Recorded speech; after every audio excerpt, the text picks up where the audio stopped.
Computer Organization and Architecture, Chapter 4, Execution Architecture.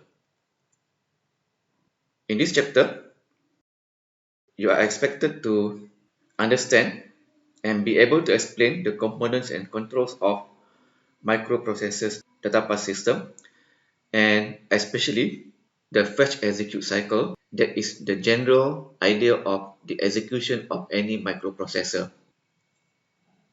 Chapter content: we will go through basics of microarchitecture, the data path of microprocessor, and the controlling of the cycle of execution in microprocessor, either by using microprogramming or hardwiring.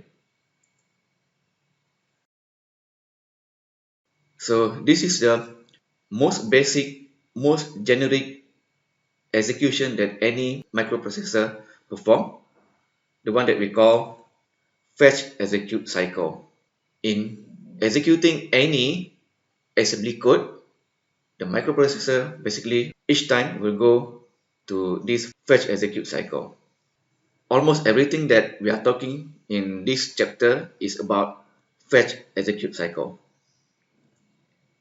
And in this cycle, it involves actually 5 steps. The last step is to go back to the first one. So in this cycle, the steps that the control unit inside the microprocessor, if you still can recall from your microprocessor course, there is a control unit that execute each and every line of assembly instruction. Will go through these 4 steps. First, the microprocessor has to fetch the instruction, the one that to be executed. And then it has to decode the instruction of the opcode in order to know what is supposed to be done. And if there is a need to read the operand from memory, the microprocessor will do the operation, the reading of the operand. And then once we know what is supposed to be done and all the operand is inside the microprocessor registers, we execute it. And then the result will be stored according to what is required by the operation. Store it back to memory or keep it in one of the registers. In some literature, this step, the last step, is actually split into two. The actual execution and the storing of the result may be split into 2 steps. So if we do that, we're actually having 5 steps of fetch execute cycle. But in our class, we keep to 4 steps, which means execution and storing of result is considered as 1 step. If we want to view this as a flowchart, this is how it looks like. Fetch, then decode, load operands if needed, and then execute.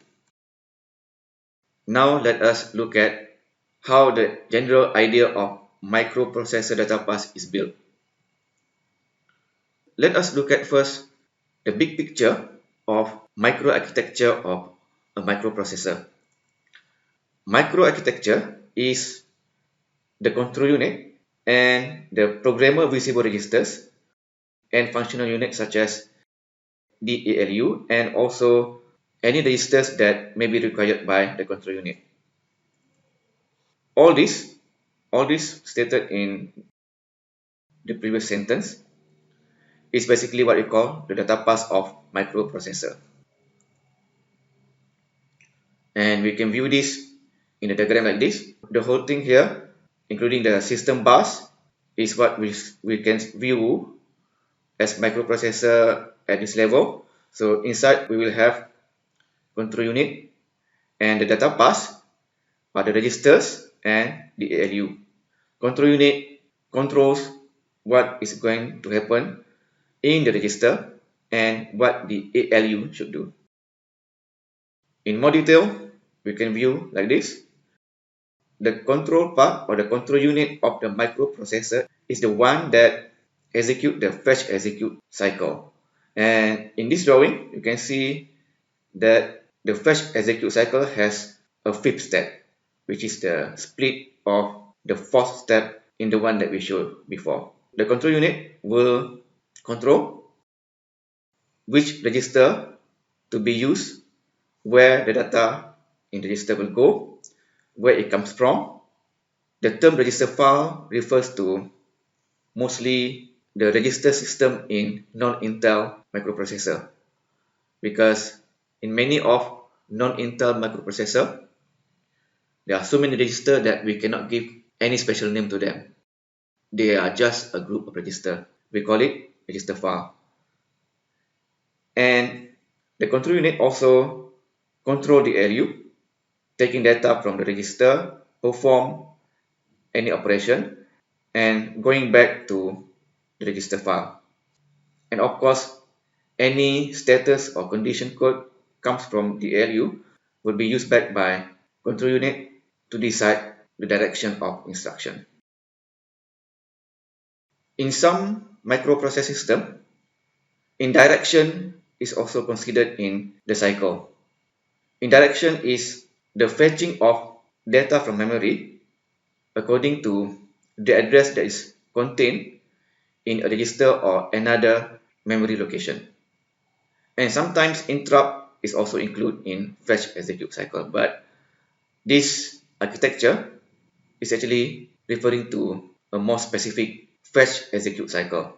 For our class, we keep to the fetch execute cycle with that single cyclic execution direction with either 4 or 5 steps. If you recall, when doing assembly language programming, the flow of your program is controlled by, of course, by your assembly program. But fetch execute cycle, which is actually the cycle that is repeated by the microprocessor every time it executes each and every assembly instruction, this cycle is controlled by microprogram. So it's like programming inside programming. This programming is to program control unit. Assembly program is to control what the microprocessor do as big picture.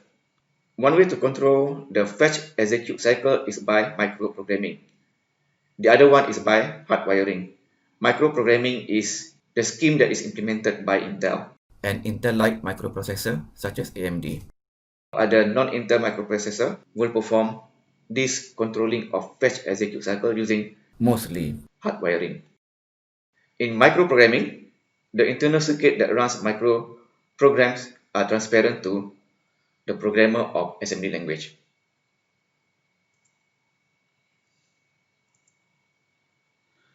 So let us officialize a definition of microprogramming. Microprogramming is the scheme to control the control unit, not controlling the microprocessor, but controlling the control unit of a microprocessor in running the fetch execute cycle by having assembly-like instructions. So it's like assembly program inside a bigger assembly program. Microprogram is the one that is used by control unit to direct the flow of data in the data bus. It has instruction that looks like assembly language, but it is fixed for executing certain assembly instruction. If you recall from your microP class, the opcode or assembly language instruction looks like a series of 1 and 0s. Of course, it is digital. Microprogram also looks similar, but it is not executed by microprocessor as a big picture, but is executed by control unit, which is inside the microprocessor.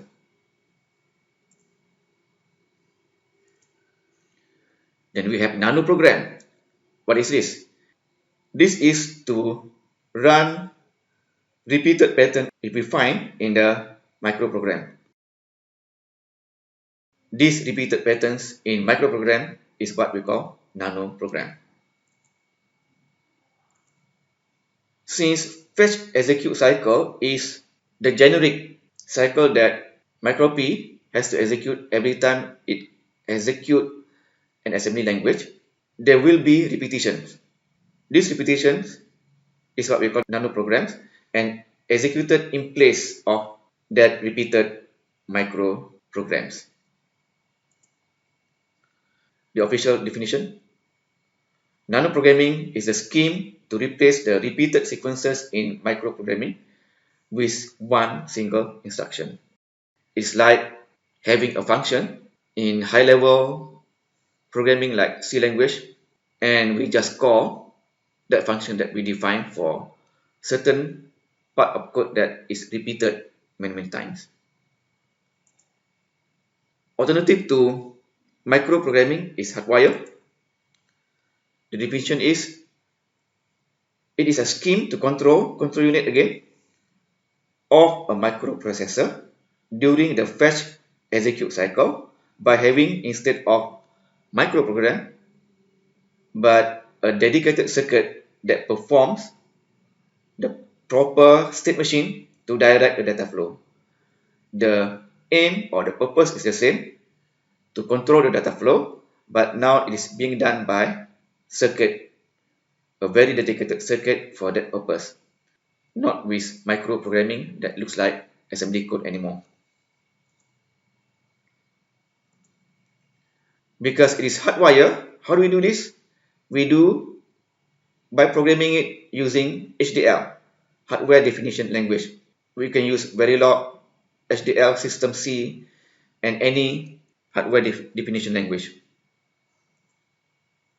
This HDL is to define the controlling mechanism so that control unit can direct data flow in the data bus. Just now we visualize microprogram as assembly code inside assembly code.